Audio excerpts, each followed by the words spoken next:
All right, thanks for joining me today, guys. So I have a friend. Gosh, Melissa, when did we first meet? Like, I mean, obviously it was online. We have not Yeah. actually like physically seen each other, which I can't wait for that to happen. But it's been almost 2 years. Almost 2 years. Yeah, my husband thinks like I'm crazy because all my best friends I've met on the line and I've never actually physically met them in person. I'm like, oh yeah, I talked to Kat today. I talked to Aaron today. He's like, who are these people? Have you even met them? I'm like, no, but they're pretty much my best friends. Right?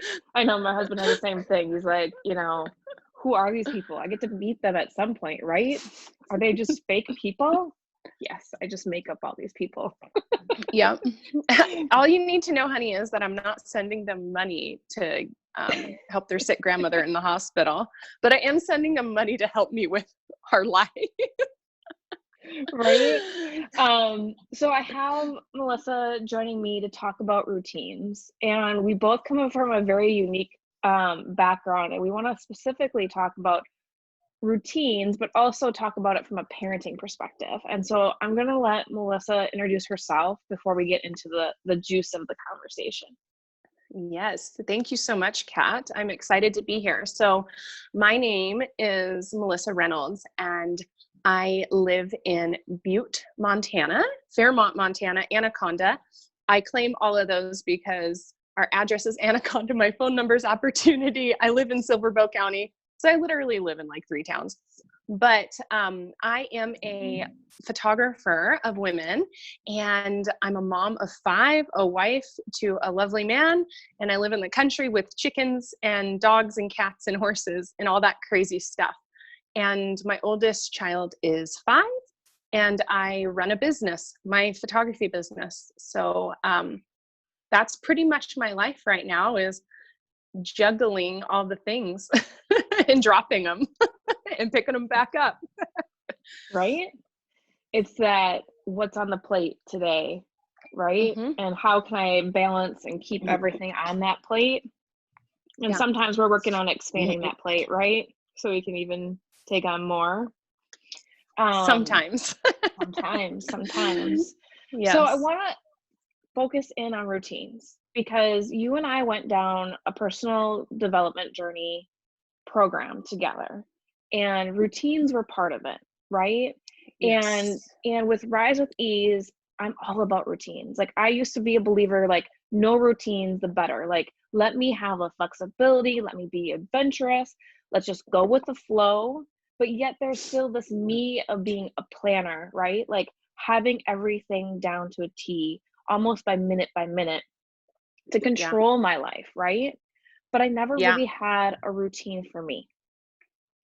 And so what's super important to talk about is why have a routine, right? And Mm-hmm. then let's dive into, from a parenting perspective, the challenges, the beauties, everything about it. So if you've ever read the Miracle Morning book, right? The idea is to have a routine, and this one's focused on creating a morning routine. And within Rise with Ease, I've got the program where you learn a morning routine and you build a customized routine that works for you. It's personalized. Also a PM routine. And what I found is that when I added a routine in my life, like my morning and my evening routine, it gave me structure to set the intentions, to improve my health, to get grounded and be more productive in my day. Or at the end of the day, calm down, reset, and be able to rest at night. How have routines impacted you since you started them? Um, I think we have routines. It's like whether we like it or not. My routine was very similar to yours prior to being intentional. It was the routine of letting life run my life. And once I decided I actually wanted to live a little bit more of a different, if I actually wanted to live a different life, I had to change my routines as well. And I love the book Atomic Mhm. Habits. Amanda, who was in our group, recommended that, and that made a lot of sense to me. is you are where you are for a reason, and the actions that you have been taking have gotten you this far. So you're going to continue to be this far in life unless you start taking different actions. And a lot of that is start creating new habits and new routines. As a mom of 5 littles, with my oldest being just turned 5, I find it probably the thing that's going to get me the farthest, and I've really been sitting with this thought lately because I've been letting life run my life, is, Melissa, you do have the time. I've been hearing God tell me, Melissa, you have the time. It's there. You just need to see it. And it's kind of hard for me to admit that, but I'm admitting it because I want to fix that, and I want to get better, and I want to address it. So when you have littles, your routine can always be a wrench thrown in it. But if you don't have some sort of structure set up, you're just at the mercy of everyone else around you. Right. That's just how it is. And routines give you the freedom to be creative. I realized when I was really stressed out, I'm sure you had the same thing. When I was really stressed out and I'm a creative by nature. I'm a portrait photographer, and I love light, and I love to get messy. I love to paint. I love all of the art stuff, right? But I realized a part of me was getting creative with like my routine instead of saving that creativity for something to give to someone else.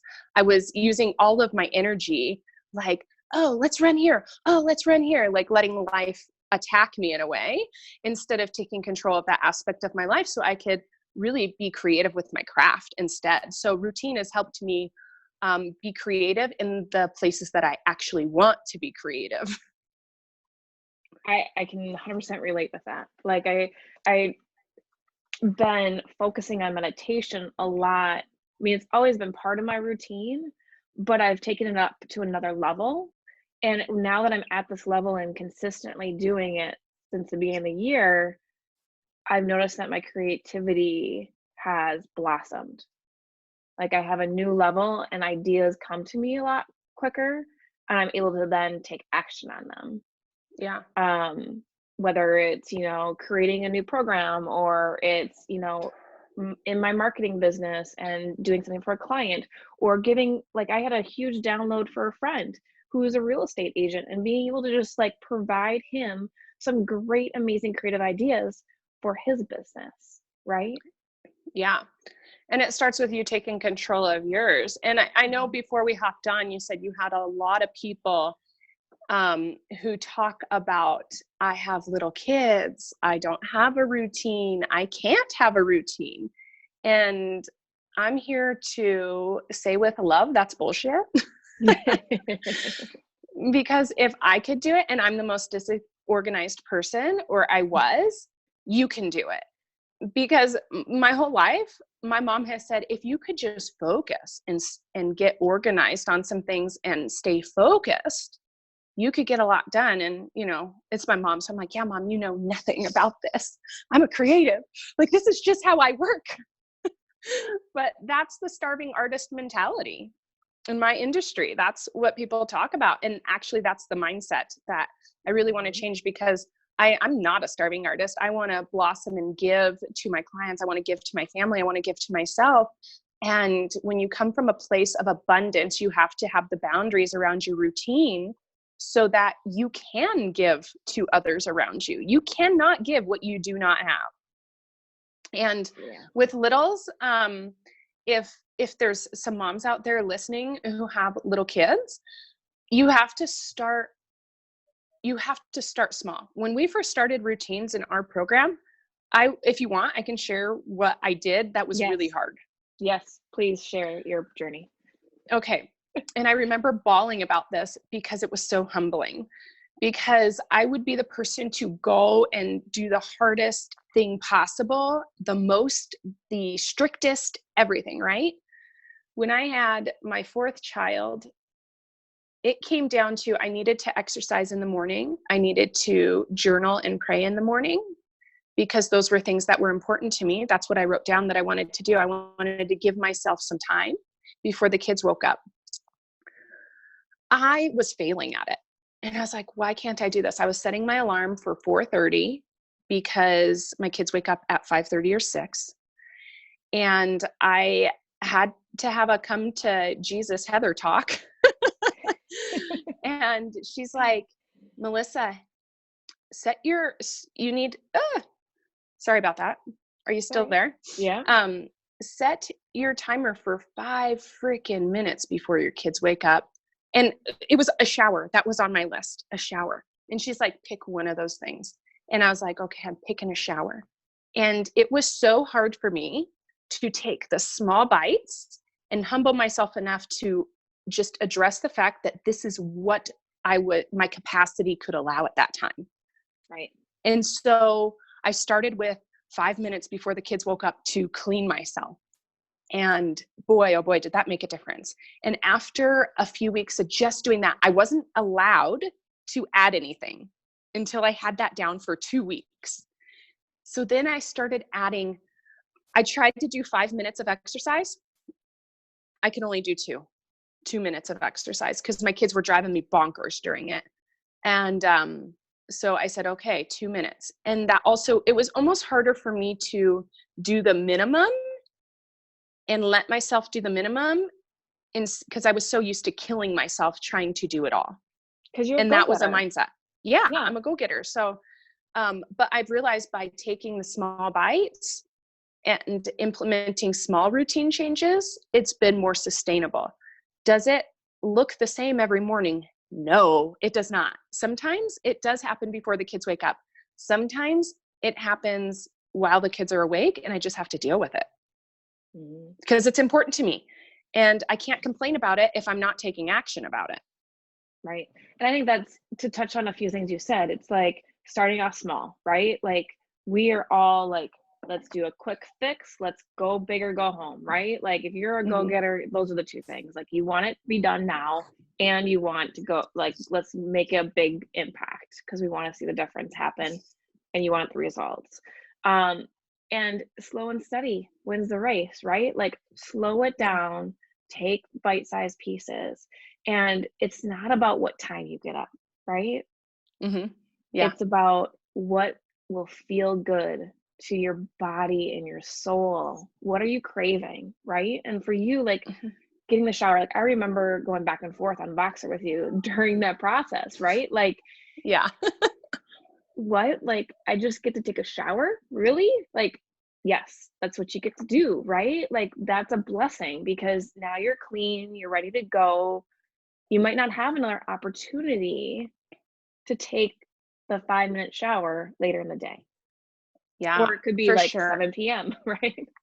Exactly. And I had to give myself the grace that if it didn't happen at the time I wanted it, to actually open up my schedule book and say, and take accountability for what happens next. And then when I can fit that shower in.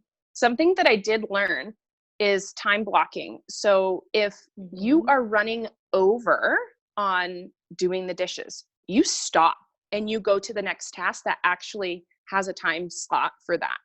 Because I realized it's almost like school, when you don't finish in that time, you have to go to the next class. You can't just sit there and finish. I realized when I'd sit there and finish something, I took on average 30 minutes longer on that task. Like, I don't know what it is. I'm a big person for setting timers to hold myself accountable. And it's just mind blowing that when we're not, and what it really came down to on a deep level is what I'm understanding is I didn't value my time.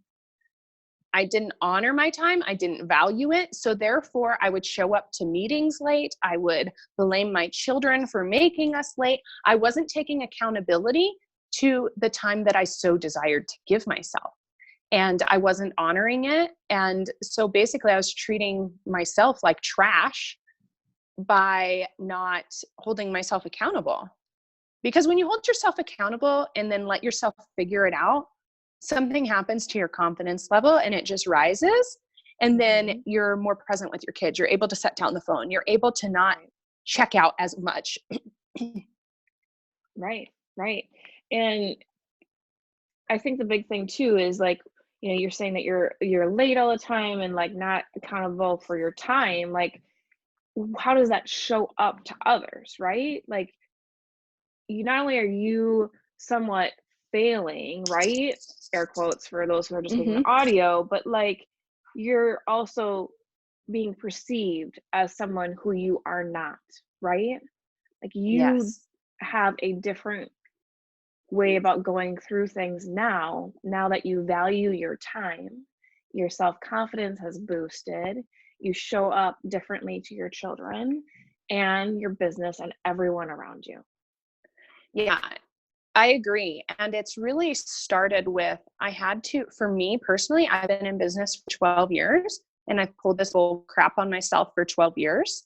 Um, Kids forced me to actually stand up for the things that I really did tell myself were important. It was like, these were my values, but they really weren't, because by action my values were my phone, in overindulging in food, overindulging in time, overindulging in misused creativity. And when I was totally honest with myself and said, yeah, that is true, then it gave me the freedom to really write down the values that were important to me and go for those. Because something really does happen when you're not being toxically positive, or toxic positivity, right? Like, oh, I got this, I got this. You really do have to sit with the stuff that you need to be accountable for. And my husband has been a big part of that for me. And our relationship has blossomed. I've realized that by me trying to be more accountable for the routines that I set for myself, I also have, I haven't been able to lie about things. Isn't that crazy? Like with clients and stuff. Um, and I did this in the past a ton. I'd be like, oh, it's in the mail. Oh, I didn't get your email.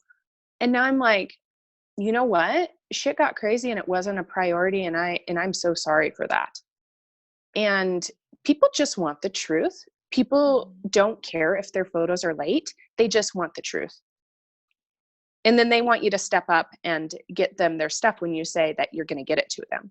And if you're going to be late on it, message them a day before or a week before and say, hey, I'm not going to get this done in the time that I thought that I was. Could I do it this time? Because as women, a lot of times we put on this face of, oh, I'm doing it all. I can do it all. And then you get so caught up in taking on so much that you are dropping balls. And then you're lying about where you are in your head and mental state and physically. And you're projecting it onto everyone else and then making it everyone else's problem, when it could have been so much easier, Right. to take accountability for your time and set up the routines that you need to, and don't take huge bites. I still struggle with that. I really do. And you touched on so many good things, but like a few things came up for me, like say no, like you can say no to things, Hmm. renegotiate. Like I've had to do that in my business, and I know you've had to do that. Instead of making up the excuse, oh, I didn't see your email or whatever, like know that you're not going to get to it and renegotiate. Like I was blessed to renegotiate something with my husband. Like we were doing some investing, and so he needed some money from the business in the bank account by a certain date. And I'm like, hey, unfortunately, with taxes and these investments and not getting invoices in time from these clients, this isn't going to be coming in 2 weeks when you say you need it. And Yeah. gave him that notice, 2 weeks in advance versus the day of or 3 days late. Like the old me would have waited 3 days after he wanted it and he was nagging me for it and be like, well, I don't have the money, like this is why, Yeah. and making all excuses. But you know it's not an excuse when you show up, you're ahead of the game, and you can Hmm. see that you're not going to meet your deadline Yeah. and you're taking ownership for it, right? Yeah, and people admire that. There was a time in my life when I was, the first taste I ever had of this was, there was a time in my life when I was about due with my twin boys. It was in late 2000. let's see, what year were they born? Mhm. I don't know if they were born in 2017. Yeah, 2017. No, it was late in 2016 because they were born in the beginning of 2017 that I had to go stay in Missoula, a town away, at the Ronald McDonald House, and basically take care of myself so I could take care of these babies that were coming, because it was super high risk, and living with a 1-year-old in a house that we don't, not home. I had to take care of myself, and I had to email all my clients and tell them what was going on. And it makes me want to cry now talking about this, because I was the person who would wait until after they asked for the photos and been like, this is what's going on. And expect them to hate me, and then I could put up that wall and say, well, they're bad people because this was like a personal family issue, right? But to be vulnerable enough to let them in on the front end to say, hey, I cannot get to your photos because I'm taking care of my kids. I've always put my work first before my family, before myself. And that was a hard lesson for me of growth, is I need to put my family and myself first in order for my business to grow. The emails I got back, I was bawling because everyone's like, oh my gosh, we are so excited for you. You take your time. I don't even care if I get my photos for 6 months. Emails like that really make you realize that people do care about you. And emails like that make you realize that when you have your priorities in order and set up your boundaries around, my routine at that time was I had to take care of myself like the whole day. I took 4-hour naps because my hips felt like they were splitting apart, Yeah. Mhm. And it wasn't what my brain was used to. My brain was telling me, you got to get this wedding done. You got to, if I was to go back in time, would I have done things a little different? Yeah. I would have just paid someone to finish that wedding. I would have let that work go so I could have given them the gift of their photos in time, and I could have enjoyed my family, and I could have received money for that time too, um, Mhm. it was But amazing at the growth for same me. time right? Those things, those experiences, we get to have those experiences as learning lessons, right? They happen for Yeah. us. And if you Yeah. didn't have that happen, right? Like, where would you be today? Right? Like, if you had, and I always think about that, Yeah. like, as we are on this personal growth journey, because once you've stepped into like high personal growth and high Mhm. action, you don't ever stop, right? You don't. It's almost like Yeah, it's addicting. Yeah. it is, but we look back, and I think it's really important, and we're bouncing all over, but this is an amazing conversation to celebrate, right? Like, looking back at 2016, you being there, right? And in that place to send out those emails and then receive all the kindness back, right? And Mhm. then look at where you are today. Yeah. I mean, and I had to put my business on hold for 6 months after that. Me and my husband had a talk. He said, I don't care how you do it. I had $1,000 in the bank for my business to get me through 6 months.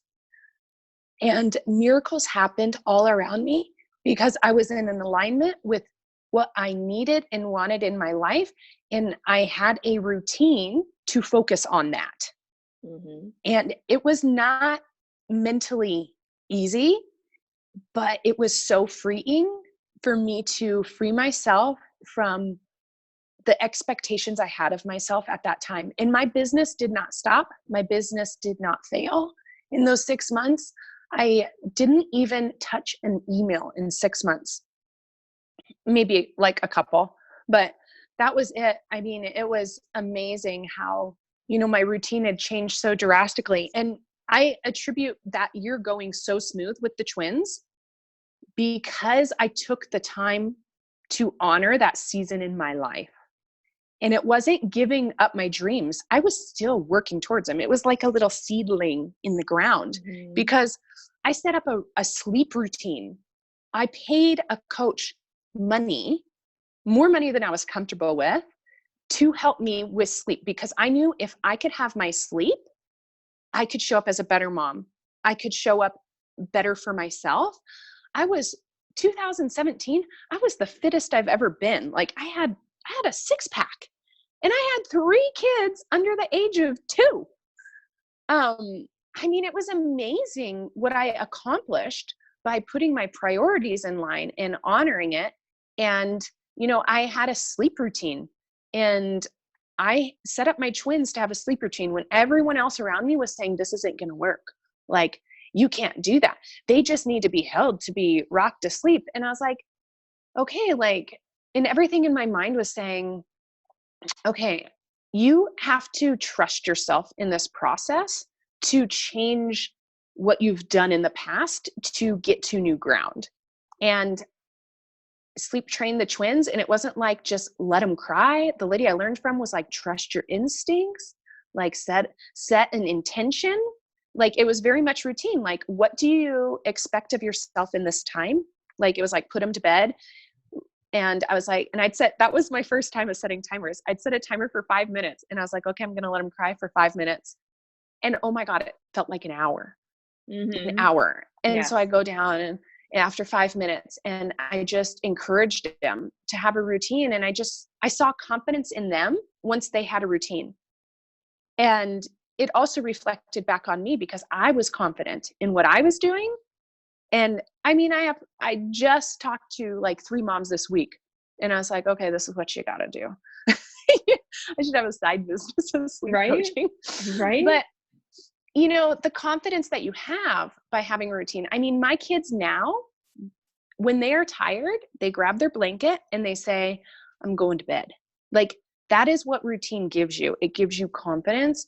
It gives you trust in yourself to know what's right for you. And I saw that in my kids. They're the ones who taught me it. I was just strong enough to do it. Yeah, and I had this very similar experience from seeing it through the kids. But I had to implement it first, right? Mm-hmm. And so this was early 2018, like January, February. And our middle one, it would take over 2 hours, put him down. This was ongoing for over a year. He would get up 3-4 times in the middle of the night. He'd be up pretty much from midnight to 4 in the morning. He had some digestive issues, right? We were dealing with intolerance to dairy and soy. And if so he'd get some, it created a nightmare at night. And I was just finishing nursing our third. She was getting better at sleeping, but not there. And I just remember, like, I get to start a morning routine. What? Right? And it was like 5 minutes at first, right? It was getting up, and I was already getting up about 15 minutes before the kids would, but I was exhausted. So I could get ready and get showered and everything before we had to get out the door. But now I got to dial the clock back 5 more minutes and start journaling. That was my first thing.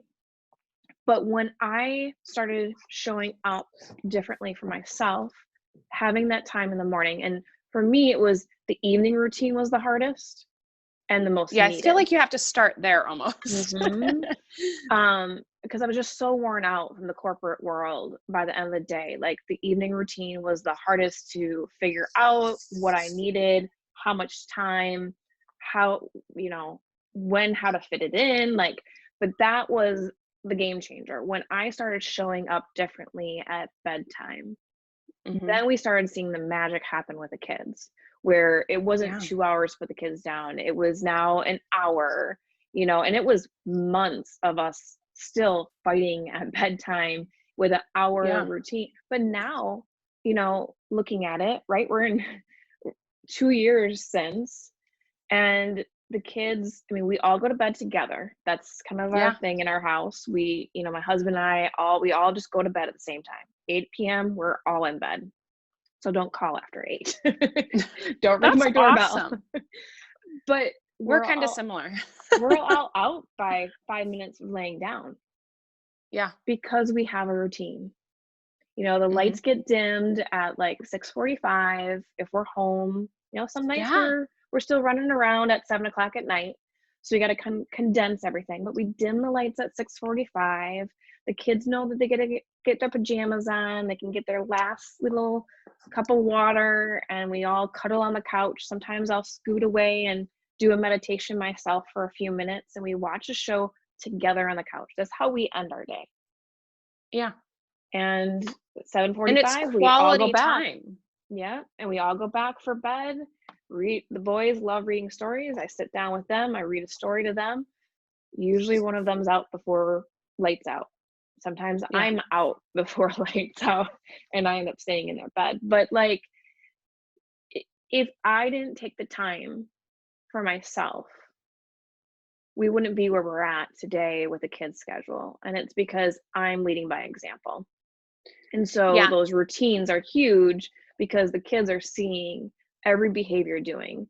It's not about the words out of your mouth at all. It's about the Mm-mm. actions. They pick up on the body language, everything. Yeah. And isn't that the truth? Because it's like, we always heard, do as I say, not as I do. And they say that for a reason, because that's a learned quote. That is so learned. And it's so hard to break because, you know, my dad always tells us you have one chance to raise your kids the way that you want to.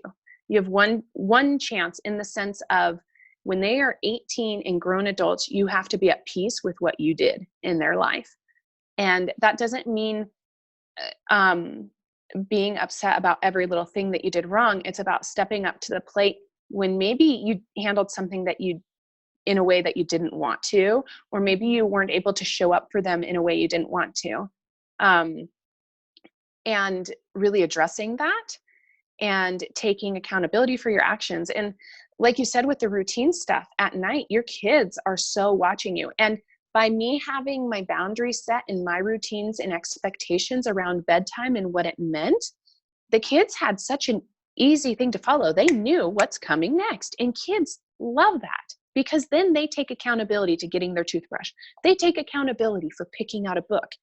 Um, it's so fun to watch them.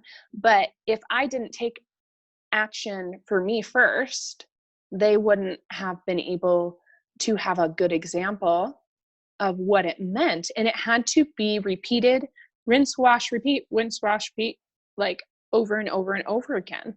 You will get pushback. You will get pushback, not from your kids per se, from people around you and saying, well, why can't you? Oh, it's bedtime, But I realized I had to stop taking the judgments of others and how they live their life and thinking I need to do the same. Because me and my husband, we are not running ragged with our kids. We don't do 10 million things. And I'm not saying, it's a bad thing if you want to be in all of the activities and stay up late, but it's a priority for us to be at our best mentally for 5 littles. And so we're at max capacity, just doing daily stuff and running a business. Yeah. And we're okay with that. You got to Yep. figure out what you want out of life and change the routine to support it. And if you're not willing to change your routine, you might as well just stop now, because just sitting and talking about it isn't going to get you anywhere. Exactly. Exactly. Yeah. Um, gosh, I have no like took the words right out of my mouth. Um, I think that's the thing is giving yourself grace. Like, don't Mhm. beat yourself up. Like, if you want to start a routine, right? Like, start small, get going. Understand that you might not make it some days. You might not make it a few days, Yeah. and it's okay. And if you got little ones at home, like maybe just 2 minutes is enough, Yeah. or different time, right? Like this week, my husband's traveling. Guess what? My morning routine has been interrupted every single morning. So guess what? 3 o'clock, before the boys come home on the bus, I can do my yoga, I can do a little journaling, and I'm then showing up differently in the evening. And it Yeah. took a Because couple it's days getting of you in failing such this a, week. Yeah, yeah. it took a couple days of failing this week and showing up kind of grumpy mom to be like, nope, this gets a shift, right? Right? Yeah. And you're showing up as like not running from work to get your kids. You're actually preparing yourself to be more intentional with your kids. Mm-hmm. Um, and that's amazing. And sometimes when we figure out that we need to change our routine from what we thought it needed to look like, then actually we find a routine that's working for us and shows us stuff that we never would have thought, like being more intentional with our kids by doing our yoga right before we pick them up. Mm-hmm. um, it's stuff like that that just blows my mind when you're taking accountability for your routine and really following through it's not ever, I think it's never going to look the way you thought it did. It just means you need to keep doing it. It's just not going to look how you thought it did. Like if exercise is important to you, which it is for me, when I think of exercise, I envision myself going to CrossFit every morning and, you know, having my cup of coffee on the way home and all that. But it's not the right season for me right now. Am I going to implement it? Yeah, 2 days a week starting in April. But until then, I work out in my frickin' Walmart tennis shoes with holes in the toes in the kitchen while the kids are watching TV, and I have breakfast in the oven. I mean, I work out in my kitchen 90% of the time for 5 minutes because that's what I can do. Yep. Yep. This morning it was yoga by the coffee maker, making sure that the coffee wasn't going to explode because for some reason the coffee maker keeps on exploding. But like going into downward dog in front of the coffee maker, right? Yeah. Mm-hmm. Yeah. And yeah, it's just being adaptable. Yeah, for sure. So, yes. Well, thank you so much for your time. How can people get in contact with you? They want to get to know you more. I'm on Instagram, mkate photography. I almost said at gmail.com, but at mkate photography, my profile picture, I think right now is me bathing in my sink, my kitchen sink. I'm on Facebook as well. I have a private group for moms on there. So if you go to my mkate photography business page, also a photo of me in the sink, I think. You can ask to join my private group, but you could always just reach out and send me a DM and let me know you heard the interview and you're working on routines, and I'll definitely give you a high five and try to support you. Awesome. And tell you probably should work with Kat because she helped me. All right. Well, thank you so much for joining. Yeah. Awesome. Thank you. Okay. Yes.